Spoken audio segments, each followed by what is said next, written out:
Israel और Iran के बीच बढ़ते तनाव के बीच कई भारतीय नागरिक ईरान में फंसे हुए हैं। वहां हालात इतने भयावह हैं कि ईरान के अलग-अलग क्षेत्रों में बमबारी जारी है। उत्तर प्रदेश के हरिद्वार के मंगलौर क्षेत्र में रहने वाला एक परिवार अपने प्रियजनों की सुरक्षा को लेकर बेहद चिंतित है। इस क्षेत्र के कई लोग मजहबी और चिकित्सा की पढ़ाई करने के अच्छा, लिए ईरान गए हैं। वहाँ पे मेरे भाई हैं और भाभी हैं और तकरीबन मेरा ख्याल के 2 साल हो गए हैं।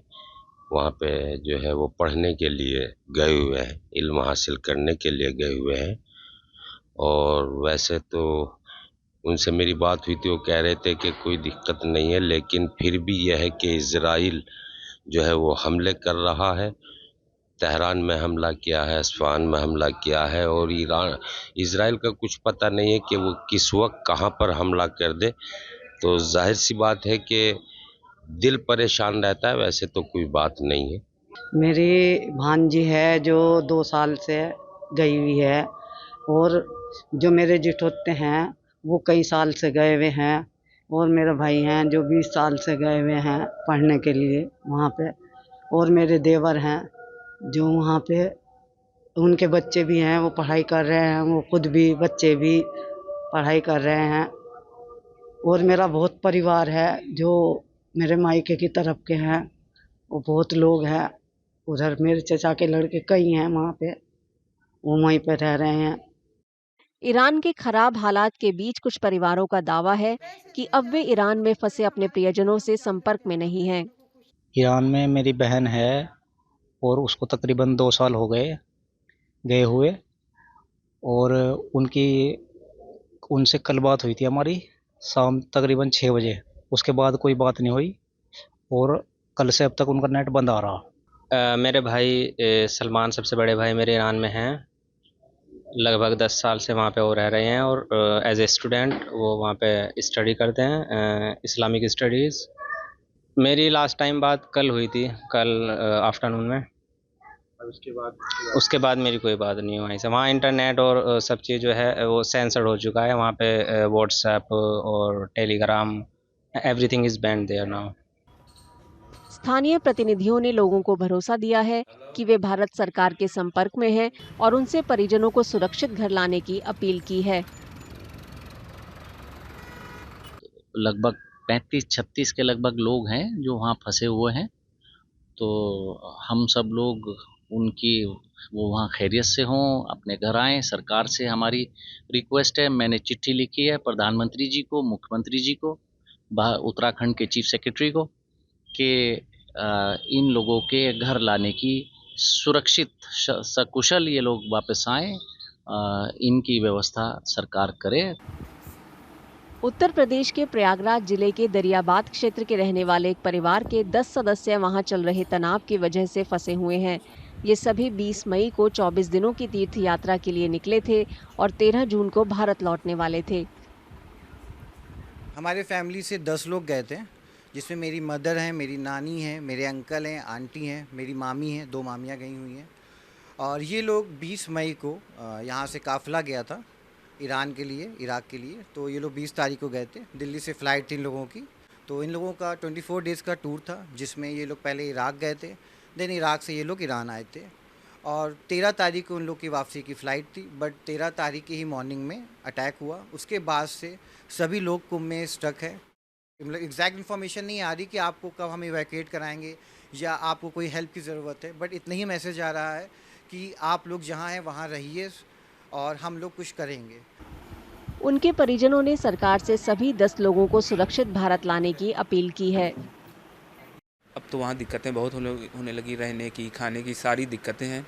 परसों तक तो बात ठीक ठाक हो रही थी, हो जाती थी बात, लेकिन अब बात भी प्रॉपर हो नहीं पा रही है उन लोगों से। तो बस सुबह मैसेज डालो तो शाम को कहीं दूसरे दिन इस तरह से रिप्लाई आता है। कुछ तरीक से उन लोगों की मिल भी नहीं पा रहा क्या किस हाल में है। हमारी एक भाभी हैं, वो तो हॉस्पिटलाइज भी थी वहाँ 4 दिन आईसीयू में थी। उनको बहुत दिक्कतें हैं। अब तो वो होटल ही में पड़ी हुई है, ना कोई डॉक्टर देख रहा है ना कोई कुछ, बस ऐसे ही चल रहा है। बस मेरी सरकार से यही रिक्वेस्ट है कि जल्द से जल्द हमारे परिवार को या जो भी लोग हैं सबको जल्द से जल्द हिंदुस्तान लाया जाए। इसी तरह कर्नाटक के बेंगलुरु का एक परिवार अपनी बेटी की वापसी का बेसब्री से इंतजार कर रहा है, जो ईरान के एक यूनिवर्सिटी में MBBS के चौथे साल की पढ़ाई कर रही है। There was a panic created 4 days back when we got a call from her. We were not able to speak to her. We were also panicked, and complete bombing was taking place, even next to her dorm also, and then few children were injured there, and actually they were all getting ready for college. It was really a terrible situation there. I'm very thankful for our Indian embassy, where they have taken a proper step, contacting the university and shifting all the children to the safer place. As of now, they are not in Tehran. They are in a safer place. They are all anxious, in a panic state. They are waiting for what will be the next move. So we are hoping that because we heard some of the one batch of the students have been moved to Armenia from there. So we are hoping that, because they are very close to Armenia right now. They are between that place and Armenia is about 7-8 hours journey by bus, 9 hours journey. So we hoping that they'll be moving to that place. But only thing is we're waiting for instruction. There's no instruction has come. The moment the communication from staff, there's from embassy, the embassy's officers said just stay put in that place. But the only thing is the students are losing their motivation. हालांकि Iran के साथ साथ Israel में भी भारतीय नागरिकों के लिए हालात ऐसे ही हैं। तेलंगाना के जगतियाल कस्बे के रहने वाले एक शख्स की भीषण बमबारी के बीच दिल का दौरा पड़ने से मौत हो गई। उनके परिजनों ने सरकार से अपील की है कि उनका पार्थिव शरीर जल्द से जल्द भारत लाया जाए। ఎప్పుడు బాంబులు పడుతున్నాయి, పని చేస్తలేము, చక్కగా ఉంటలేము, ఎప్పుడు లోపలనే ఉంటున్నామని చెప్పి ఏడ్చేవాడు, బాధపడేవాడు. ఈ మధ్యలో మళ్ళీ బాంబులు పడుతున్నాయని ఆయన ఆరోగ్యం సరిగా లేక హాస్పిటల్ వెళ్ళాడు. అక్కడ నుంచి బాంబులు పడుతున్నాయని చెప్పి ఫోన్ చేసిండు. ఒక రోజు ముందే బాధపడి ఏడ్చిండు. నేను వస్తానో రానో తిరిగి, ఈ బాంబుల సౌండ్కు నా గుండె ఎక్కడ ఆగిపోద్దో ఎట్లయితుందో తెలియదు అని చెప్పి ఏడ్చాడు. నా భర్త బాడీని తొందరగా పంపించాలని ప్రభుత్వాన్ని కోరుతున్నాను. ఆ వార్ వల్లనే ఆయనకి అట్లా జరిగింది. హాస్పిటల్లో అడ్మిట్ అయ్యారు. వార్ లేకపోయి ఉంటే మా నాన్న మాతో ఉండేవారు. మాతో మాట్లాడిర్రు వార్ ముందు.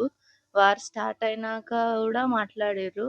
అది మా నాన్న ఉండే హాస్పిటల్లో అక్కడ పక్కనే బాంబు పడేసరికి ఆ వార్ వల్లనే ఇబ్బంది పడి ఏం ఆయనకి అసలు రాకుండా అయిపోయింది.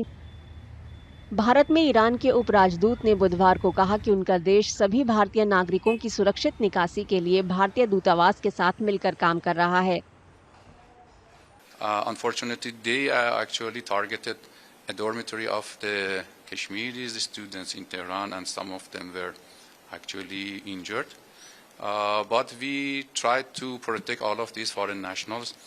We had a very good connection and also cooperation through our ministry in Tehran with the Indian embassy to safe evacuation of the Indian nationals, including the students who actually are willing to leave the country according to the program which has been defined by the Indian embassy in Tehran. इस बीच Armenia से निकाले गए भारतीयों का पहला जत्था, जिसमें Urmia medical university के लगभग 110 स्टूडेंट शामिल हैं, बुधवार को दिल्ली के लिए उड़ान भर चुके हैं और आधी रात तक राजधानी पहुंचने वाले हैं।